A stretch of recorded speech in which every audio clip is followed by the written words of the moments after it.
UK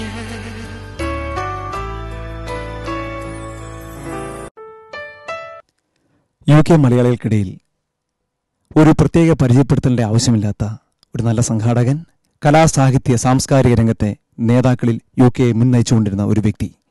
ഇപ്പോൾ തന്നെ നിങ്ങളുടെ മനസ്സിൽ ആളിൻ്റെ ഏകദേശ രൂപമെത്തി കാണും. മറ്റാരുമല്ല, പ്രത്യേക പരിചയപ്പെടുത്തേണ്ട ആവശ്യമില്ലാത്ത സാം തിരുവാതിൽ. സാം തിരുവാതിലാണ് നമ്മളുടെ ഇന്നത്തെ അഭിമുഖത്തിലെ നമ്മളുടെ അതിഥി. നമസ്കാരം മിസ്റ്റർ സാം. ഇന്നത്തെ അഭിമുഖത്തിൽ സാമിനെ ഞങ്ങൾക്ക് അതിഥിയായി കിട്ടിയതിൽ വളരെയധികം സന്തോഷമുണ്ട്. സാമിനോട് ചില സത്യങ്ങൾ, സാമിൻ്റെ വ്യക്തിജീവിതം, സാമിൻ്റെ സാംസ്കാരിക കലാ സാഹിത്യ ജീവിതത്തെപ്പറ്റിയുള്ള പ്രേക്ഷകർക്ക് അറിയേണ്ട ചില ചോദ്യങ്ങൾ, ഇതൊക്കെയാണ് ഞങ്ങൾ ഇന്ന് സാമുമായി പങ്കുവയ്ക്കുന്നത്. സാം കഴിഞ്ഞ 5 വർഷക്കാലമായി UK സജീവ സാന്നിധ്യമാണ്. സംഘടനാപരമായും മറ്റ് എല്ലാ മേഖലകളിലും സാമിൻ്റെ വ്യക്തി മുദ്ര പതിപ്പിച്ചിട്ടുള്ള ആളാണ്. 5 വർഷങ്ങൾക്ക് മുമ്പ് സാം UK വരുമ്പോൾ സാമിന് ഇന്നത്തെ അവസ്ഥയിൽ സാം എന്ന വ്യക്തി എത്തിച്ചേരുമെന്നൊരു ധാരണയിലോട് കൂടിയാണോ വന്നത്? ഒരു കൂട്ടി വച്ചിരിക്കുന്ന ഏതെങ്കിലും ഒരു പദ്ധതിക്ക് വിധേയപ്പെട്ട് അല്ല ഒരിക്കലും ഞാൻ ജീവിക്കുന്നത്. അതുകൊണ്ട് തന്നെ ഈ ബ്രിട്ടനിലെത്തപ്പെടുമ്പോൾ ഇതുപോലെ ഏതെങ്കിലും പ്രസ്ഥാനങ്ങളിൽ പങ്കാളിയാകുമെന്നോ ഇത്തരം ചില കലാ സാംസ്കാരിക മേഖലകളിൽ പ്രവർത്തിക്കാൻ കഴിയുമെന്നോ ചിന്തിച്ചിരുന്നില്ല. എങ്കിലും ഇതിന് മുൻപും ഇത്തരം പ്രസ്ഥാനങ്ങളുമായി ബന്ധപ്പെട്ട് പ്രവർത്തിച്ചിരുന്നതുകൊണ്ട് തന്നെ ഇതൊക്കെ ഒഴിച്ചുകൂടാനാവാത്ത ഒന്നാണ്. അതില്ലാതെ ജീവിക്കാൻ കഴിയില്ല എന്ന് വിശ്വസിക്കുന്ന കൂട്ടത്തിലുള്ള ഒരാൾ. സാം, യുക്മ എന്ന പ്രസ്ഥാനത്തിൻ്റെ സ്ഥാപക നേതാക്കളിൽ ഒരാളാണ് അങ്ങ് എന്ന് ഞങ്ങൾ പൊതുവെ വിശ്വസിക്കുന്നു. ശരിക്കും യുക്മ എന്ന ആശയം അങ്ങയുടെ ബുദ്ധിയിൽ നിന്ന് ഉയർന്നു വന്നതാണോ, അതോ ഒരു കൂട്ടായ തീരുമാനത്തിൻ്റെ ഭാഗമായാണോ യുക്മ എന്ന ഒരു മലയാളി അസോസിയേഷനുകളുടെ അസോസിയേഷൻ UK ജന്മം കൊണ്ടത്? യുക്മ എന്ന പ്രസ്ഥാനത്തിൻ്റെ തുടക്കമായ കോമൺ പ്ലാറ്റ്ഫോം എന്ന ആശയം ഇവിടെ രൂപപ്പെടാൻ ഇടയായത് കഴിഞ്ഞ ഒരു ദശാബ്ദത്തിലാണ്. ഏറ്റവും അധികം മലയാളികൾ ഈ ബ്രിട്ടനിൽ എത്തപ്പെട്ടത്. ഈ സമയങ്ങളിൽ പ്രാദേശിക തലങ്ങളിൽ ചെറിയ കൂട്ടായ്മകൾ ഉണ്ടാവുക, ചെറിയ ആഘോഷങ്ങൾ സംഘടിപ്പിക്കുക ഒക്കെ ചെയ്തു വന്നിരുന്നു. അത് ഒരു ആവേശമായി, ഒരു വലിയ സന്തോഷമായി നമ്മുടെ ആളുകൾ കൊണ്ടാടുന്ന ഒരു സാഹചര്യത്തിൽ UK മലയാളികളുടെ ഈ കൂട്ടായ്മകൾ എല്ലാം ഒത്തുകൂടിയാൽ എല്ലാവർക്കും പരസ്പരം കാണുവാനും സ്നേഹിക്കുവാനും പങ്കുവെക്കാനും ഒക്കെയുള്ള ഒരു അവസരം ഉണ്ടാകും എന്ന ചിന്ത പൊതുവെ എല്ലാ മലയാളികളുടെയും മനസ്സിലുണ്ടായി വന്നു എന്നുള്ളതാണ് സത്യം. ഇതൊരു ഏതെങ്കിലും വ്യക്തി അല്ലെങ്കിൽ ഒരു കൂട്ടം വ്യക്തികളിൽ നിന്നുണ്ടായി വന്നതല്ല. ഇത്തരം ആളുകളുടെ മനസ്സിൽ ഉണ്ടായ ചിന്തകളെ സ്വരൂപിച്ചു കൂട്ടുവാനും അതിനെപ്പറ്റി ചിന്തിക്കുവാനും ഞങ്ങൾ 2-3 പേര് മുൻകൈ എടുത്തു എന്നുള്ളതാണ് യാഥാർത്ഥ്യം. ഏത് സംഘടനകൾ നമ്മൾ തുടങ്ങുമ്പോഴും ആ സംഘടനകളിൽ 1-2 പേര് അതിൻ്റെ പിന്നിൽ പ്രവർത്തിക്കുന്നവർ കാണും. പക്ഷേ അവർ സ്വാഭാവികമായിട്ടും മുൻപന്തിയിലേക്ക് വരണമെന്നില്ല. ഞാൻ ചോദിക്കാൻ ആഗ്രഹിക്കുന്നത്, UK സാമിനെ അറിയാവുന്ന ഒരു പൊതുസമൂഹത്തിന് ഉണ്ടാകാവുന്ന ന്യായമായ ഒരു സംശയം, അർഹിക്കുന്ന സ്ഥാനം അങ്ങക്ക് ലഭിച്ചിട്ടുണ്ടോ ഈ യുക്മ എന്ന പ്രസ്ഥാനത്തിലോ? അല്ലെന്നുണ്ടെങ്കിൽ ഇതുപോലൊക്കെയുള്ള സംഘടനകൾ അങ്ങ് നേതൃത്വം കൊടുക്കുകയും അങ്ങയുടെ പരിശ്രമ ഫലമായി ഉയർന്നു വന്നിട്ടുള്ള സംഘടനകളിൽ അങ്ങയ്ക്ക് അർഹമായ സ്ഥാനം ലഭിച്ചിട്ടുണ്ടോ, അഥവാ അർഹിക്കാത്തവർ ആ സ്ഥാനത്ത് എത്തിയിട്ടുണ്ടോ? 2 ചോദ്യങ്ങളാണ് ശോഭൻ ചോദിച്ചത്. ഒന്ന്, എനിക്ക് അർഹമായ സ്ഥാനം ലഭിച്ചോ എന്നുള്ളത്. അർഹത എങ്ങനെയാണ് നിർണ്ണയിക്കുന്നത്? ഇത്തരം ഒരു ഒരു ഇൻ്റർവ്യൂവിൽ പങ്കെടുക്കാനുള്ള ഒരു അർഹത പോലും എങ്ങനെ ആർജിക്കുന്നു എന്നുള്ളത് തന്നെ ഒരു സംശയം വരുന്ന ചോദ്യമാണ്. പിന്നെ അനർഹരായ ആളുകൾ എത്തപ്പെട്ടോ എന്നുള്ള ചോദ്യം. ഈ കോമൺ പ്ലാറ്റ്ഫോം എന്ന ആശയം മുന്നോട്ട് വരുമ്പോൾ കുറേ അസോസിയേഷൻ്റെ സജീവ പ്രവർത്തകരായ ആളുകൾ അല്ലെ ഭാരവാഹികളായ ആളുകൾ ഒന്നിച്ചുകൂടി ലെസ്റ്ററിൽ വെച്ച് അതിൽ ആരുടെയെങ്കിലും പ്രവർത്തനങ്ങളെ വിലയിരുത്തുവാനോ മുൻകൂട്ടി പരിചയമുള്ള ആളുകളോ അല്ല അവിടെ കൂടിയത്. സ്വാഭാവികമായും അതുകൊണ്ട് തന്നെ അന്ന് കൂടിയ കൂട്ടത്തിൽ കൊള്ളാം എന്ന് ആളുകൾക്ക്, അതിൽ മീറ്റിങ്ങിൽ പങ്കെടുത്ത ആളുകൾക്ക് തോന്നിയ ആളുകളെയാണ് ചുമതല ഏൽപ്പിച്ചത്. പിന്നെ അവരുടെ പ്രവർത്തനം കൊണ്ടാണ് അത് വിലയിരുത്തുന്നത്. അത് വിവിധ രീതിയിൽ ഇവിടുത്തെ മാധ്യമങ്ങളും ജനങ്ങളും വിലയിരുത്തിക്കൊണ്ടിരിക്കുന്നു. സാം നാട്ടിൽ നിന്ന് വന്ന് ഇവിടെ ഒരു സാധാരണ മലയാളിയായി സാധാരണ മലയാളികളുടെ വക്താവായി ഇവിടെ ജീവിക്കുമ്പോൾ നമ്മൾ തീർച്ചയായും നമ്മുടെ UK ജീവിതത്തിൽ നോക്കുകയാണെങ്കിൽ ഭാര്യ ഡ്യൂട്ടിക്ക് പോകുമ്പോൾ ഭർത്താവ് കുട്ടികളെ നോക്കുന്നു, അല്ലെങ്കിൽ ഭർത്താവ് ഡ്യൂട്ടിക്ക് പോകുമ്പോൾ കുട്ടികളെ നോക്കുന്നു. ചൈൽഡ് കെയർ എന്ന് പറയുന്നത് വളരെ ഒരു ബുദ്ധിമുട്ടുള്ള ഒരു കാര്യം ഇവിടെ. എങ്ങനെയാണ് സാമിന് ഈ സമയം ഇങ്ങനെ കണ്ടെത്താൻ സാധിച്ചത്? ഫാമിലിയുടെ സപ്പോർട്ട് സാമിനുണ്ടായിരുന്നു? ശരിക്കും പറയുകയാണെങ്കിൽ, ആത്മാർത്ഥമായിട്ട് പറയുകയാണെങ്കിൽ, വീട്ടിൽ നിന്നുള്ള സപ്പോർട്ട് കൊണ്ട് ആണോ സാം ഇങ്ങനെ, അതോ സാമിൻ്റെ സ്വയം ഇല്ല സപ്പോർട്ട് ഇല്ലെങ്കിലും മുമ്പോട്ട് പോകുന്നുള്ള ഒരു ഇത് വെച്ചിട്ടാണോ സാം? ചോദ്യത്തിൻ്റെ ഒരു ഉത്തരം ഒറ്റ വാക്കിൽ പറയാൻ കഴിയില്ല. സത്യത്തിൽ ഞാൻ ഈ ഒരു പ്രസ്ഥാനത്തിൻ്റെ തുടക്കത്തിലേക്കൊക്കെ വരുമ്പോൾ ഭാര്യയുടെ ഭാഗത്തു നിന്ന്, പൊതുവെ എൻ്റെ ഭാര്യ ഞാനൊരു പബ്ലിക് എലമെൻ്റായി ജീവിക്കുന്നതിൽ താല്പര്യമില്ലാത്ത ആളാണ്. എങ്കിലും ഒരു ശരാശരി ഭാര്യമാരൊക്കെ അവരുടെ ഭർത്താക്കന്മാർ എന്തെങ്കിലുമൊക്കെ ആവുന്നതോ അല്ലെങ്കിൽ ഒരു പോപ്പുലാരിറ്റി ഉണ്ടാവുന്നതും ജനങ്ങൾ ശ്രദ്ധിക്കുന്നതും ഒക്കെ ഇഷ്ടപ്പെടുന്ന കൂട്ടത്തിലാണ്. അതല്ല എന്ന് എൻ്റെ ഭാര്യ ആവർത്തിച്ച് പറയുമെങ്കിലും അത് അവളുടെ ഉള്ളിൽ അതൊരു സന്തോഷമുണ്ട്, ഞാൻ സാമിൻ്റെ ഭാര്യയാണ് എന്ന് ഇൻട്രൊഡ്യൂസ് ചെയ്യുന്നതിൽ സന്തോഷമുണ്ടെന്ന് വിശ്വസിക്കുന്ന കൂട്ടത്തിലാണ് ഞാൻ. അത് ഒരു പരിധിവരെ ഞാൻ തിരിച്ചറിയുകയും ചെയ്തിട്ടുണ്ട്. പിന്നെ ഈ പറഞ്ഞതുപോലെ ഞാൻ വളരെ ചുരുങ്ങിയ സമയം മാത്രം ജോലി ചെയ്യുന്ന ആളാണ്. ആഴ്ചയിൽ 25 മണിക്കൂർ മാത്രമാണ് 25 മണിക്കൂർ മാത്രമാണ് ഞാൻ ജോലി ചെയ്യുന്നത്. പക്ഷെ അത് കഴിഞ്ഞുള്ള സമയങ്ങൾ പൂർണ്ണമായും ഞാൻ ഇത്തരം ചില യുഗ്മ പോലെയുള്ള പ്രസ്ഥാനങ്ങൾ പലതിലും ബന്ധപ്പെട്ട് ഉണ്ടായിരുന്നു. ഇപ്പോൾ സമയത്ത് ഒരു ജോലി ഭാരം, അതിൽ കൂടുതൽ കുടുംബ ഉത്തരവാദിത്വം കൂടെ ഭാര്യയെ കേൾക്കേണ്ടി വന്നിട്ടുണ്ട്. പിന്നെ ഞാൻ ചൈൽഡ് മെൻ്ററുടെയിലാണ് കുട്ടികളെ സാധാരണ ഏൽപ്പിക്കാറുണ്ടായിരുന്നത്. പക്ഷെ എന്നാലും പല ദിവസങ്ങളിലും ഭാര്യയുടെ ഒരു നല്ല പിന്തുണ ഉണ്ട് എന്ന് പറയാം. അങ്ങ് ജീവിക്കുന്നത് ബേസിംഗ് സ്റ്റോക്ക് എന്ന് പറഞ്ഞ സ്ഥലത്താണല്ലോ. ഈ ബേസിംഗ് സ്റ്റോക്കിലെ ലോക്കൽ അസോസിയേഷൻ്റെ ഭാരവാഹികളോ ലോക്കൽ അസോസിയേഷനോ അങ്ങയുടെ വളർച്ചയ്ക്ക് കൈത്താങ്ങൽ നൽകിയിട്ടുണ്ടോ? ശരിക്കും അവർ അങ്ങയെ ഒരു ബാക്ക് സപ്പോർട്ട് നൽകിയാണോ, അല്ലെ അർഹിക്കുന്നത് ഒരു ബാക്ക് സപ്പോർട്ട് തരണമെന്ന് സാം ആഗ്രഹിച്ച ബാക്ക് സപ്പോർട്ട് അവരിൽ നിന്ന് കിട്ടിയിട്ടുണ്ട്? എൻ്റെ പ്രാദേശിക അസോസിയേഷനിൽ നിന്നും ലഭിച്ച പിന്തുണ വളരെ വലുതായിരുന്നു.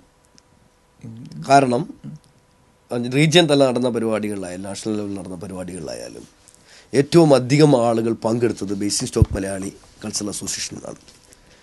കൂടാതെ പങ്കെടുത്ത 2 കലാമേളയിലും കായികമേളയിലും കരിയർ ഗൈഡൻസ് പോലുള്ള പരിപാടികളിലുമൊക്കെ ജന പങ്കാളിത്തം കൊണ്ട് ഏറെ ശ്രദ്ധ നേടുകയും. കൂടാതെ ഈ മത്സര ഇനങ്ങളിലൊക്കെ ചാമ്പ്യൻഷിപ്പ് നേടി. എൻ്റെ അസോസിയേഷനിൽ നിന്നും വളരെ സജീവമായ പിന്തുണ എനിക്ക് ലഭിച്ചിട്ടുണ്ട്, അസോസിയേഷൻ അംഗങ്ങളിൽ നിന്നും.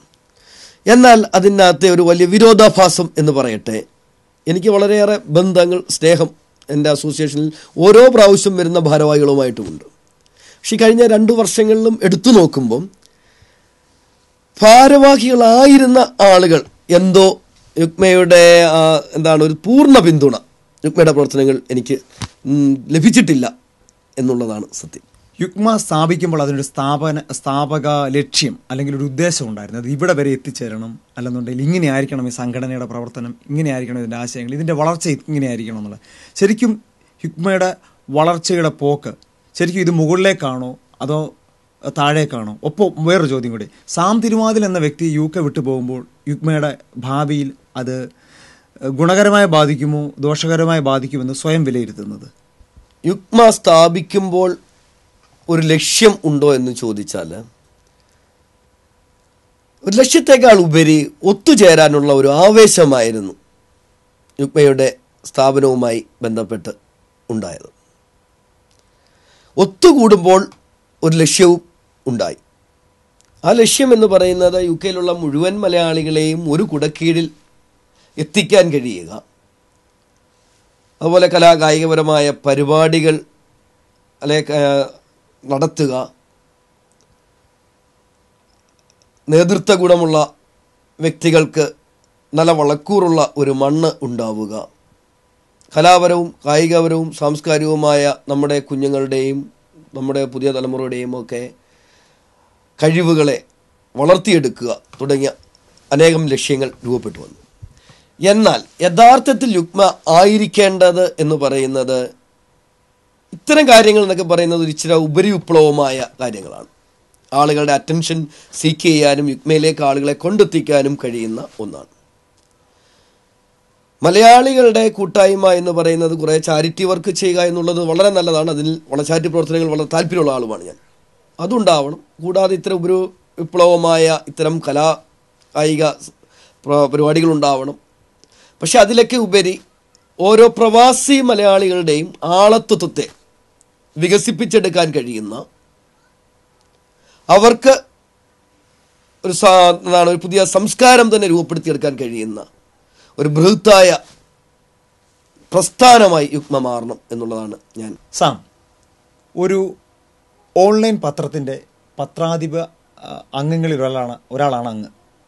അതേസമയം യുക്മ എന്ന പ്രസ്ഥാനത്തിൻ്റെ സമുന്നതരായ നേതാക്കളിൽ ഒരാളും. ഈ കാലഘട്ടത്തിൽ ഈ രണ്ട് പ്രസ്ഥാനങ്ങളും തമ്മിൽ ഒരു ശീതയുദ്ധം ഉണ്ടായിരുന്നു. അത് നമ്മുടെ മലയാളികൾക്കൊക്കെ അറിയാമായിരുന്നു.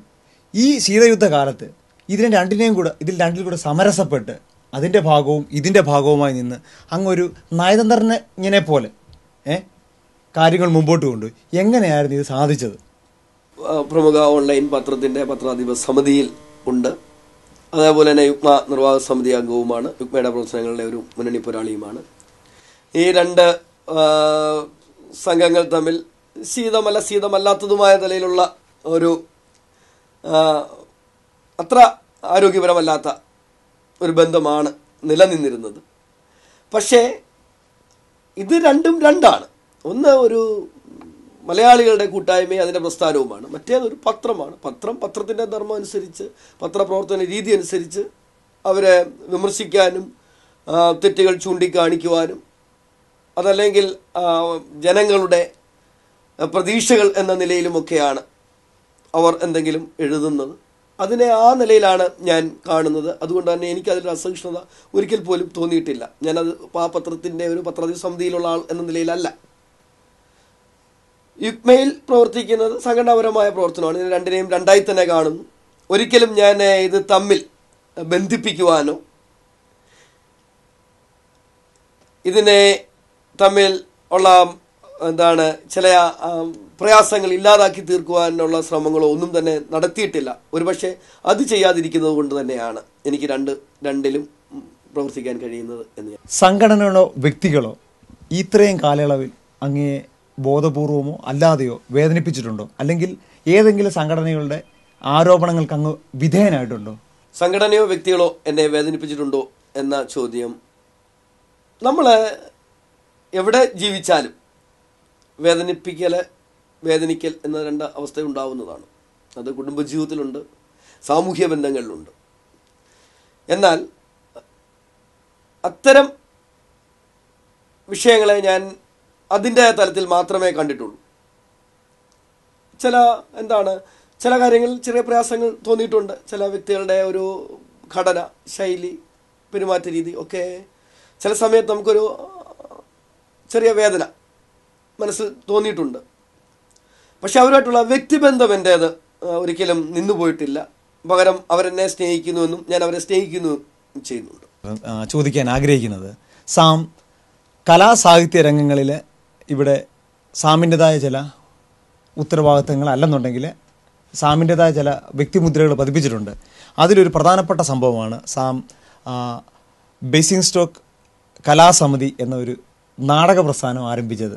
അത് ഒട്ടുമിക്ക സ്ഥലങ്ങളിൽ നമ്മൾ നാടകം കണ്ടിട്ടുണ്ട്, അവതരിപ്പിച്ചിട്ടുണ്ട്. ഭാഗ്യവശാൽ എനിക്കും അതിൻ്റെ ഒരു ഭാഗമാകാൻ പറ്റിയിട്ടുണ്ട്. നാടക സമിതിയെപ്പറ്റി അങ്ങേക്ക് എന്താണ് പറയാനുള്ളത്? അതിൻ്റെ ഭാവി ഇനിയിൽ എങ്ങനെയാണ്? അല്ലെന്നുണ്ടെങ്കിൽ ഇവിടെ അതിനുള്ള സാധ്യതയുണ്ടോ നമ്മുടെ ഇതുപോലുള്ള കലാരൂപങ്ങൾക്കൊക്കെ? നാടകസമിതിയെപ്പറ്റി ഒട്ടേറെ പ്രതീക്ഷകളോട് തുടങ്ങിയാണ്. അതായത് അതിൻ്റെ സാമ്പത്തികമായ ഗുണമേന്മയല്ല ഉദ്ദേശിച്ചത്. പകരം നമുക്ക് നമ്മളെ തന്നെ ഒന്ന് എക്സ്പോസ് ചെയ്യാൻ കഴിയുന്ന ഒരു വലിയ സാധനം എന്ന നിലയിലാണ് ഞാൻ നാടകസമിതിയെ കണ്ടിരുന്നത്. അത്തരം അതിൻ്റെ ഒരു പ്രസ്ഥാനത്തിന് തുടക്കമിടാൻ കഴിഞ്ഞു. ഒരു കൂട്ടം ശോഭനെ പോലെ തന്നെയുള്ള കുറേ കലാകാരന്മാരുമായിട്ടുള്ള സൗഹൃദമാണ് അത്തരമൊരു സംരംഭത്തിന് തുടക്കമിടാൻ ഇടയാക്കിയത്. നിർഭാഗ്യവശാൽ ഇന്നത് അത്ര സജീവമായി പ്രവർത്തിക്കുന്നില്ല എന്നുള്ളതല്ല, അത് ഞങ്ങളുടെ പ്രാദേശിക അസോസിയേഷനുമായിട്ട് മെർജ് ചെയ്യേണ്ട ഒരു പ്രത്യേക സാഹചര്യം വന്നു. അപ്പോൾ അതിന് ശേഷം ഇത്തരം ഒരു കാര്യത്തിൽ എനിക്കധികം ശ്രദ്ധിക്കാനുള്ള സാഹചര്യം ഉണ്ടായില്ല. അതുകൊണ്ട് തന്നെ ഇപ്പോൾ അതിൻ്റെ പ്രവർത്തനങ്ങൾ ഏതാണ്ട് നിലച്ച മട്ടാണ്. നമ്മുടെ പ്രേക്ഷകർക്ക് അറിയേണ്ട ധാരാളം ചോദ്യങ്ങളൊക്കെ ഉണ്ട്. പക്ഷേ സമയത്തിൻ്റെ ചുരുക്കം നമ്മളെ വളരെ ബുദ്ധിമുട്ടിക്കുന്നുണ്ട്. ഈ അഭിമുഖത്തിൽ അങ്ങയുടെ വിലപ്പെട്ട നിമിഷം ഞങ്ങൾക്ക് വേണ്ടി സ്പെൻഡ് ചെയ്തതിന് ഞാൻ സാമിനെ അഭിനന്ദിക്കുന്നു. എല്ലാവിധ ഭാവങ്ങളും നേരുന്നു.